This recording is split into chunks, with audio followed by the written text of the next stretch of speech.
I recently attended a local version of Shark Tank here in Charlotte, North Carolina, where investors were looking at potential entrepreneurs starting small businesses and whether they would give them money as funding to start up. It was a great set of interaction, but there was one interaction that struck me as particularly important, and that is this young man was presenting his idea for a new small business to these shark investors. And one of the sharks asked him a very typical question, and that is, who are your competitors and how do you think you would do against them? He gave a very dismissive answer about, well, I've looked into that and it's not really a problem. This was like blood in the water for the sharks. And they started asking very pointed questions about how much he knew about his competition. And his ignorance showed up. Obviously, he didn't get any money. So whether you're looking for an investor from a shark or whether as an entrepreneur, you just want to make sure you succeed, you need to understand who your competitors are and how you're going to compete against them. That's what this series of videos is about. So the first thing is, who are your competitors? How do you find them? One place to start is over 90% of small businesses have some social media presence.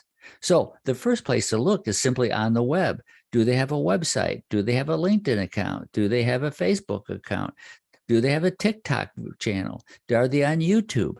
You'll be able to get a lot of information just from a simple set of searches looking at their social media and how they present themselves on the web.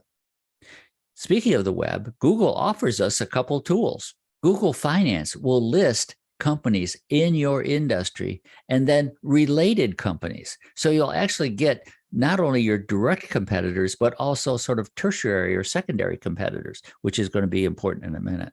If you're running a geographically based business, it's simply who's around you. You can use Yelp, you can use Google Maps, or you could just simply drive around and see who is offering similar businesses in your geographic locale. If you want to look at a database, there's a couple that I would recommend. One is Crunchbase, which I've used a number of times. AngelList is another one. I haven't used that as much, but I understand it's really good. There's also Forrester Research, IDC, and Gartner put out market reports.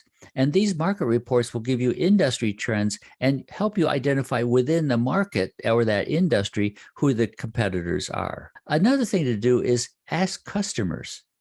There's a lot of customer research out. You can do this one-on-one with face-to-face interviews or phone interviews, or you can go online and look at customer reviews and complaints. The Small Business Administration and your local Chamber of Commerce will also have lists of businesses and the issues that people have had with those. All of these are inputs to start getting a picture of who your competitors are. Once you do that, you want to break them into three groups. Who is your direct competitors? In other words, if you have a martial arts business, who else has a martial arts business in the area? But an indirect competitor or a secondary competitor may be someone who has a fitness studio or a yoga. So people who are looking to get into martial arts for fitness may be looking at those as options too. You can also look at what's known as substitute competitors. Who is servicing people with the same interest? So if I'm looking at that martial arts business, I can also look at places like Academy Sports or Dick's Sporting Goods to see what products are they offering that might intersect with your business idea.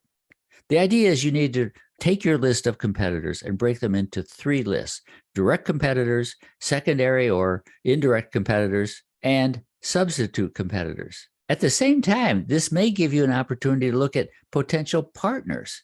So you could partner with one of your indirect competitors, but that's for another video further down the line. Once you have a list of the competitors and have divided them into these three types, the next thing to do is to investigate each one to determine how are they solving customer needs and where can you best compete against them. That's the next video.